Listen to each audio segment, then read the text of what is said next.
Bom dia, boa tarde ou boa noite. Hoje nós iremos falar sobre um assunto extremamente importante para a prova do Enem, que são as relações ecológicas. Vamos começar com uma pergunta. Por que nós estudamos a relação entre as espécies? O primeiro ponto é porque nenhum organismo vive completamente isolado. Todas as espécies vivem em constante interação, tanto com outras espécies, tanto com fatores abióticos. Sempre, nenhum organismo vive completamente isolado. O segundo ponto é porque as mais diferentes relações modificam constantemente o ecossistema. O terceiro ponto é porque é fundamental para entender o ambiente, tanto na escala local quanto na escala global. Esses são os três principais pontos de por que nós estudamos as relações entre as espécies. Agora nós vamos dividir um pouco essas relações. Elas podem ser intraespecíficas, quando ocorrem entre indivíduos da mesma espécie, ou interespecíficas, quando ocorrem entre indivíduos de espécies diferentes. Agora, elas podem ser harmônicas, quando pelo menos um dos indivíduos é beneficiado e o outro não é prejudicado. Isso é importante. Em uma relação harmônica, nenhum dos organismos podem sair prejudicados. Elas podem ser desarmônicas, quando pelo menos um dos indivíduos sofre algum dano. Isso já caracteriza uma relação desarmônica. Ou então elas podem ser neutras, quando nenhum dos indivíduos sofre danos ou é beneficiado. Nós vamos fazer as seguintes ordens, explicando cada uma delas. Vamos começar com as intraespecíficas harmônicas, depois as intraespecíficas desarmônicas, depois as interespecíficas harmônicas e, por último, as interespecíficas desarmônicas. Agora, começando a falar sobre as relações. A primeira intraespecíficas harmônicas que nós iremos falar aqui são as colônias. Elas são associações entre indivíduos da mesma espécie que estão anatomicamente unidos. 6 dessas espécies não conseguem viver isoladamente, apenas na forma das colônias. Elas podem ser isomorfas, quando os indivíduos têm a mesma forma e as mesmas funções vitais, ou podem ser heteromorfas, que são indivíduos com formas e funções diferentes. O segundo exemplo que eu venho dar é a sociedade, que são associações entre indivíduos da mesma espécie que não estão anatomicamente unidos e possuem funções distintas.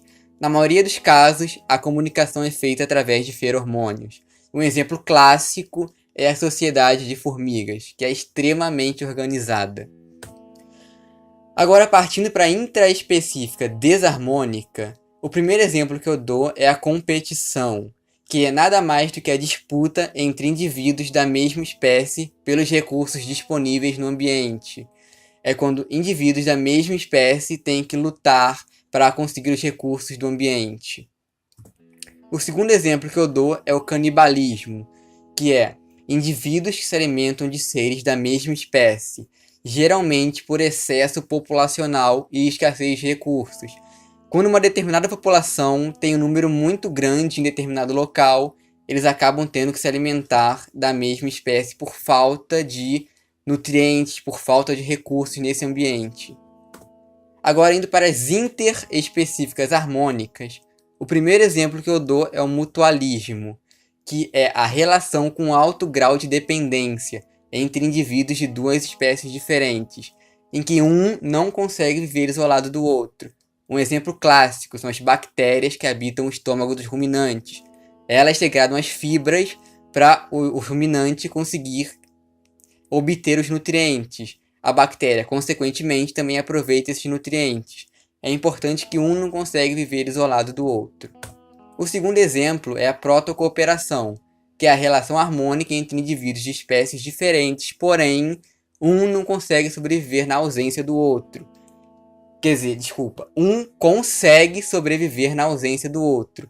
O exemplo clássico é o crocodilo africano e o pássaro palito, em que o pássaro palito se alimenta dos restos de alimento do dente do crocodilo. O terceiro exemplo é o comensalismo, que é a relação harmônica, benéfica e neutra para o outro. O indivíduo beneficiado aproveita-se de restos alimentares deixados pelo outro. O exemplo clássico é o tubarão e a rêmora. O tubarão, enquanto se alimenta da sua presa, a rêmora fica nadando em volta dele, se alimentando dos restos. O quarto exemplo é o inquilinismo, que é a relação harmônica benéfica para um e neutra para o outro. O indivíduo beneficiado aproveita-se do outro ao utilizá-lo como abrigo. Um exemplo é o peixe-palhaço e a anêmona. O peixe-palhaço habita-se na anêmona, usando-a como abrigo ou moradia. O quinto exemplo é o epifitismo, que nada mais é do que o inquilinismo entre as plantas. Um exemplo clássico é as orquídeas, que são plantas epífitas. Agora, indo para as interespecíficas desarmônicas, o primeiro exemplo que eu dou é a competição, que é a disputa entre indivíduos de espécies diferentes pelos recursos disponíveis no ambiente. Eles têm que batalhar para conseguir os recursos. O segundo exemplo é o predatismo, que é a relação em que o predador mata sua presa para alimentar-se. Aqui no exemplo é o tigre alimentando-se da zebra. Terceiro exemplo, parasitismo, relação em que o parasita aproveita-se da energia ou nutrientes de seu hospedeiro, sem matá-lo, isso é muito importante. O que diferencia a predação de parasitismo é que na predação o predador mata sua presa e no parasitismo não, a presa não é morta. Um exemplo de parasitismo é o piolho. Quarto exemplo, antibiose, é a relação em que indivíduos de uma população secretam substâncias que inibem o crescimento de populações de outra espécie. Um exemplo é o fungo penicillium, que secreta antibióticos, impedindo o crescimento de bactérias no mesmo local em que ele habita. E é isto. Obrigado por assistir, espero que tenha gostado da aula e muito obrigado.